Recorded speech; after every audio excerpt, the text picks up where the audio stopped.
It's really hard looking back on it now because now it's been 10 years. It's kind of hard to remember the person I was when I first joined the Army. I think when you're that age, everyone's kind of just looking to make their mark on the world. They're looking to contribute something or be a part of something a little bigger than themselves. And I think that's the way I was looking at it. Was I thought when I was 16 that this would be the job I'd be able to do, and you go out, you change the world, you know, make your moment. I learned pretty quick that it's not that easy, but when I was 16, I think that's kind of the idea that I had in my head. And I always thought that I would serve in uniform forever, and with the mental health injuries and with the physical injuries, doctors were really starting to tell me that that's just not a realistic goal for you anymore.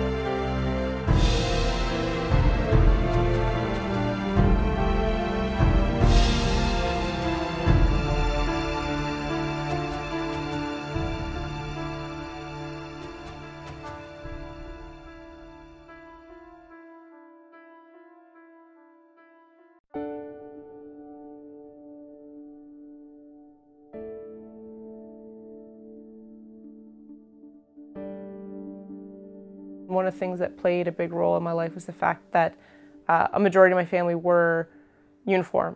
My parents are both police officers. My younger sister is now also a police officer, and then we've got 4 or 5 cousins who are police officers. So I kind of grew up surrounded by people dedicated to service their whole life.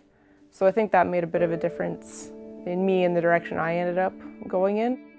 All through growing up, all of our children would have seen us in uniform, and also because we're very proud of some of the things that we were involved in, we would always take them along. So they would have seen a lot of that growing up, us, you know, giving service and how important and what high regard we would hold that in. So the Army Reserve lets you join when you're 16, so it was pretty much as soon as I was 16, the paperwork was going in to join up. And so the first uniform I ended up wearing was one for the Canadian Armed Forces, and continued on, did different training and different exercises until around the time I was 18. And at this point we were still involved in the height of the war in Afghanistan, and I had decided fairly early on that I wanted to sign up and try and deploy. It was kind of like, hey, we're kind of proud of her, you know, but we didn't understand exactly what it was going to lead up to. And she came home when she was 18 and asked if we would endorse her to sign up for Afghanistan, and we didn't think that they would deploy any of the military people of her age, you know. But lo and behold, she applied, we endorsed it, and she got selected to go, unbeknownst to us what the outcome was going to be. It was then it was mixed feelings, because, you know, this is for real now. Kelly just turned 19. Her birthday was in March, and here she was going off to the other side of the world to fight a war. But it's pretty serious business. And I remember my husband and we dropped her off, and in my head I'm envisioning her the first day she went to junior kindergarten, and she got on the school bus and she was like this big. And here she is, we dropped her off at the base in Petawawa, and you know, we drove away a little bit, and Kelly's just waving, and she looks like that big in front of her barracks. And I just remember we pulled over and we started bawling our eyes out, saying, what have we done? In May 2010, actually deployed to Afghanistan, flew over and landed in Kandahar. They give you all kinds of lectures warning you about the things you may go through and the things you may see there. But I think no matter what you want to do or how much you want to help, it's not always that easy. Like, there's always so much more to a conflict than that than anyone can understand until you're there on the ground, and then you realize there's so much more to fixing a situation too. It's never as simple as everyone wants to make it out to be, and I think that's difficult to deal with, especially when you're young. Is you join I joined the Army thinking that you're going to come in and make your mark on the world, and you just realize how difficult it is to actually make the right mark on the world. There was periods of time when we went through our careers that we didn't want our children involved in policing or any emergency services, because you see the dirty side of the world. Kelly was always wide-eyed and viewed the world very optimistically. And when she came back, that wasn't the same Kelly at all. She was very withdrawn, she was very quiet, really didn't say much about her experience, and wanted to be left alone a lot, which was not Kelly at all. Kelly, we were super close before she left, so certainly a different version of Kelly came home.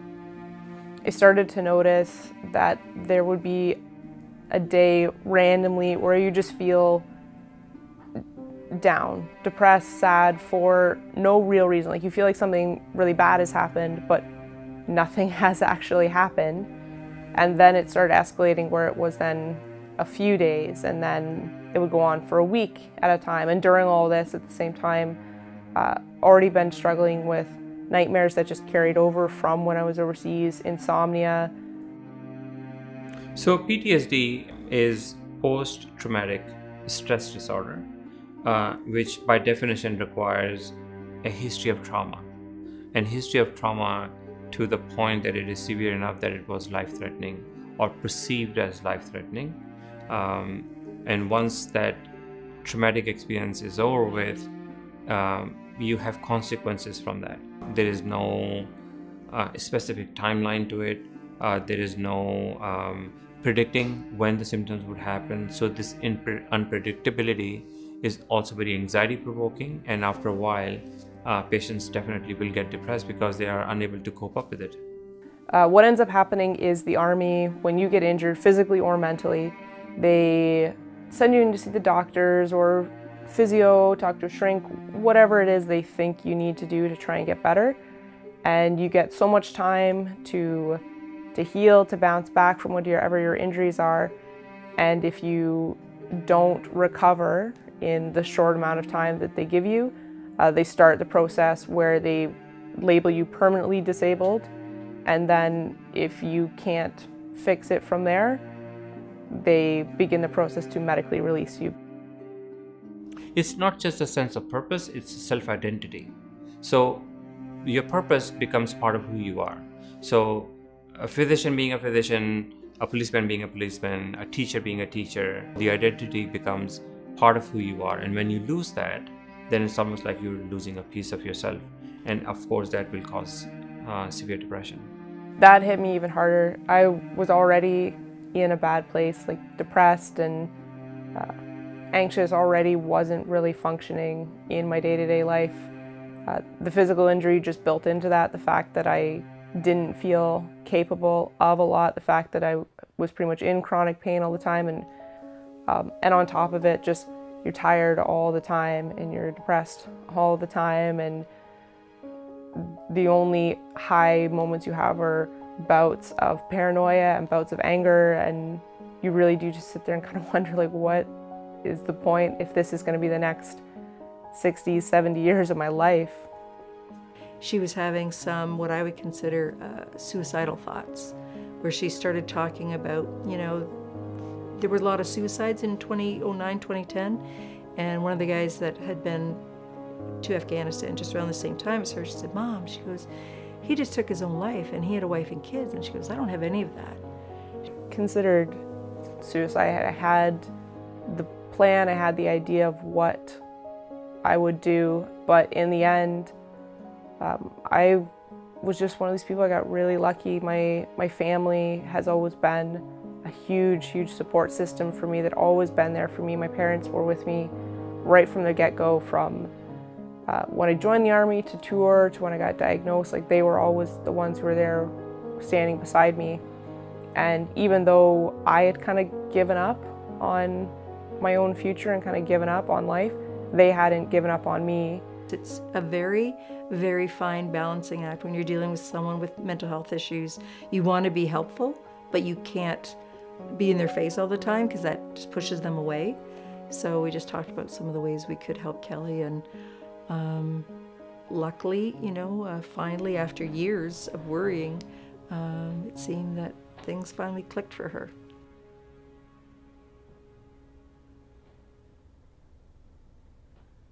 So with them supporting me, I kind of just started getting involved in other stuff. I decided that if I couldn't have a happy life, I'd try and have an interesting one. So Invictus was a huge turning point for me. It sounded like a cool, interesting opportunity, and so I just put my name in for it, really expecting absolutely nothing out of it. It was just one more thing to fill the time, one more thing to fill the void, one more thing to keep me busy. So you get it in your head that you need to start training for this, because I was thinking, like, if I do make this team and I do end up competing, it's going to be really embarrassing to, well, basically get on a world stage and suck in front of everybody. So even before I knew I had made the team, I started training. She came home one day and she says, I'm working out for the Invictus Games and I'm starting to feel a little better. And Kim and I would look at each other and go, hey, Kelly smiled for it. She seemed to be legitimately happy today. We could slowly start seeing the aspects we thought we'd lost with Kelly starting to come back. She had some girls teaching her how to do proper swimming at the Milton Community Pool. And then she had other people at the velodrome that were contributing to her cycling. And we thought, hey, and I think she saw the good side of people. And I don't know the hell that she saw when she was in Afghanistan, but when you come back here and you see good people helping you and they want to contribute to you, and she bought all into this Invictus Games. How you find out you represent Canada is they send you a letter welcoming you onto the team and basically saying, like, congrats, we'll see you in our first training camp as a team was going to be Victoria, so they're like, we'll see you in Victoria. The Invictus Games was the thing, I'd say, that really got her sitting up and going, okay, I've been selected. I've got to do something about this now, so I'm going to start swimming and I'm going to start running. And she even volunteered to play wheelchair tennis, which Kelly's not naturally in a wheelchair, and she also doesn't play tennis. So, but that's her, game on. You don't see it at first, but eventually you start to see the changes and start to see the improvements. And I started to notice the improvements in my own life too. Sleeping better, the nightmares were less often, felt better. Like if I had done like a really, really good workout early on in the day, I felt better, felt calmer for the rest of the day after that. And suddenly it seemed in a flash the games were here. Invictus, at least for Team Canada, there weren't tryouts. They were trying to take people who they knew the games would help, would change their life. Everybody coming into it had so many different levels of experience. Like most of the people on the team, most people were brand new to the sports they were getting introduced to. The games themselves just ended up being this absolutely amazing experience. Like I wasn't sure how it would feel because things had gotten better for me, but I still had my struggles. I still had the bad days, and landed at the games and was just shocked at how good everything was. Because these games, what were unique about them or what's amazing about them versus another sporting event is that Invictus is not supposed to be about the medals. It's not supposed to be about winning. It's about recovery. It's about taking injured soldiers from all over the world who are suffering physically or suffering mentally and giving them a reason to drive themselves past these limits that have been placed on them.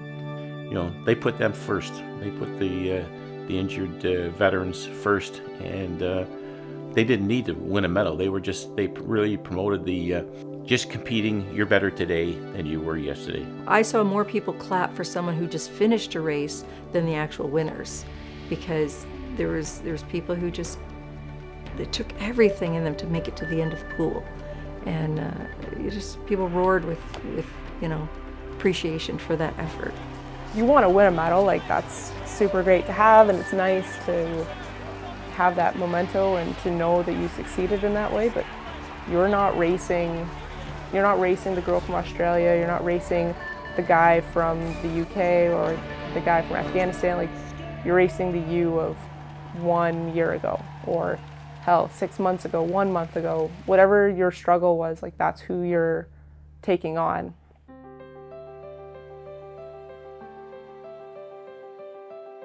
Invictus pushed me to start looking at a new future, and because of that, I went and kind of started putting my name forward again for stuff, and ended up getting hired on as a firefighter. So now I'm working as a firefighter for the town of Milton, and it's been absolutely amazing. And I kept having those moments when I joined where I was waiting for when I wouldn't be able to do anymore, because it's such a tough job. You have to be so on point and have so much to do, and be this strong person who's going to be able to take on these situations, just like the Army, take on these situations that other people won't. And I kept waiting for the moment where maybe I wouldn't be able to do it, and that just never happened.